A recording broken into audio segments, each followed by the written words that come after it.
কোনো জায়গায় গ্যাদারিং অবৈধ পার্কিং না থাকুক। এই যত গ্যাদারিং, এই মূল গ্যাদারিং এর মূল কারণ আমি দেখেছি সামনে রাস্তার প্রতি আমরা সবচেয়ে বেশি রাস্তায় ঘোরাফেরা করি। সবচেয়ে রাস্তার গ্যাদারিং এর বড় কারণ হলো যত্রতত্র গাড়ি পার্কিং করা। আমি আমার ড্রাইভার বন্ধুদেরকে বলবো, যত্রতত্র গাড়ি আমরা আপনার অবস্থানে পার্কিং করবো না। এইটা বৈষম্য, রাস্তার সাথে বৈষম্য করা হয়, এই জনগণের সাথে প্রতারণা করা হয়। আমরা অবশ্যই বর্তমান অন্তর্বর্তী সরকারকে বলবো, ড্রাইভার ভাইদেরকে প্রশিক্ষণের ব্যবস্থা করুন। রাস্তায় একজন মাথার হাত তুলছে, অমনি ড্রাইভার গাড়ি ব্রেক করছে, এক ব্রেক করার কারণে মাইলকে মাইল জ্যাম হয়ে যায়। এটা নিয়ম হতে পারে না, চলবে। আমরা দেখেছি হাজারো ভাইরা যারা গাড়ি নিয়ে, টেম্পো নিয়ে, ভ্যান নিয়ে রাস্তার মধ্যে, ফুটপাতের মধ্যে ব্যবসা শুরু করেছেন। এইটা আমি চাই না। আমি চাই যে সমস্ত ভাইরা ক্ষুধার্ত, যাদের কর্মসংস্থান নেই, সরকার তাদেরকে কর্মসংস্থান ব্যবস্থা করবে, যারা তারা দূর খেতে পারে, তার পরিবার পরিজন নিয়ে চলতে পারে। কিন্তু তার মানে এই নয় রাস্তা বদল করে তারা ব্যবসা করবে, অথচ তাদেরকে সুবিধা দেবে না। এটাই বাংলাদেশ সরকার কাছে চাই না। আমার ভাইরা কেন রাস্তার মধ্যে ব্যবসা করে তাদের জন্য, হকারদের জন্য আলাদা বড় মার্কেট করা হোক, যেন তারা আরো স্বাচ্ছন্দ্যে জীবনযাপন করতে পারে। আমি চাই আমার মা বোনেরা আজকে শ্রমজীবী যারা গার্মেন্টসের মধ্যে চাকরি করে তাদের ইজ্জত রক্ষা করে এত সুন্দর প্রতিষ্ঠান করতে হবে, যেখানে আমার মা বোনেরা স্বাচ্ছন্দ্যে তার জীবিকা নির্বাহ করবে, তাকে বিক্রি করতে হবে না, তাকে ধর্ষণ করা হবে না, ভয় করা হবে না। আমার বাবুদের অধিকার চাই, আমার বাবুরা জীবিকা নির্বাহ করবে ইসলামের মাধ্যম নিয়ে, তাদের ইসলামকে বিক্রি করে তারা যেন কোন অবস্থাতেই শ্রমজীবী না হন, এই ব্যবস্থা সরকারকে করতে হবে। আমাদের বাবুদের অধিকারকে ফিরিয়ে দিতে হবে, ন্যায্য অধিকার প্রতিষ্ঠা করতে হবে। আমরা চাই মুসলমানদের অধিকার, আমরা চাই খ্রিস্টানদের অধিকার, আমরা চাই হিন্দুদের অধিকার, আমরা চাই বৌদ্ধদের অধিকার, আমরা চাই ঋষি, কামাল, মজদুর, জেলে, তাই বাংলাদেশের প্রত্যেকটা নাগরিকের অধিকার আমরা ফিরিয়ে দিতে চাই।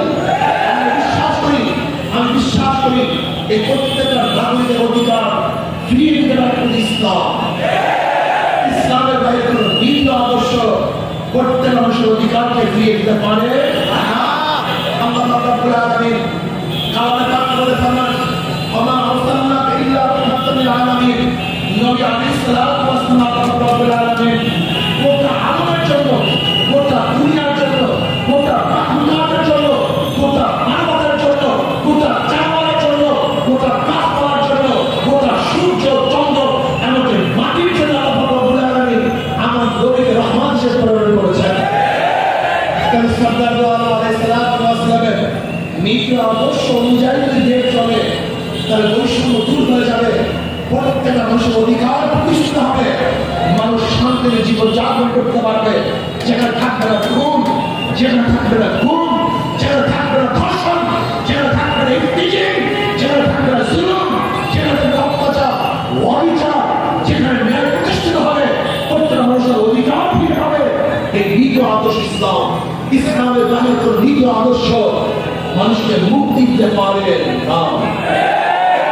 ইসলামী আন্দোলন বাংলাদেশ ইসলামকে বিসর্জন দিয়ে ক্ষমতা চায় না, ইসলামকে ধ্বংস করে ইসলামী আন্দোলন বাংলাদেশ ক্ষমতায় যেতে চায় না।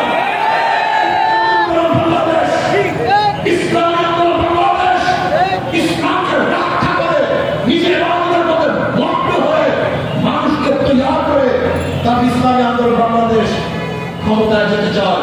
ইসলামকে ধ্বংস করে ইয়াহুদি এবং খ্রিস্টানদের ভিডিও আদর্শকে গ্রহণ করে ইসলামী আন্দোলন বাংলাদেশ কোনদিন ক্ষমতা যেতে চায় না, চাবে না, যেতে পারে না।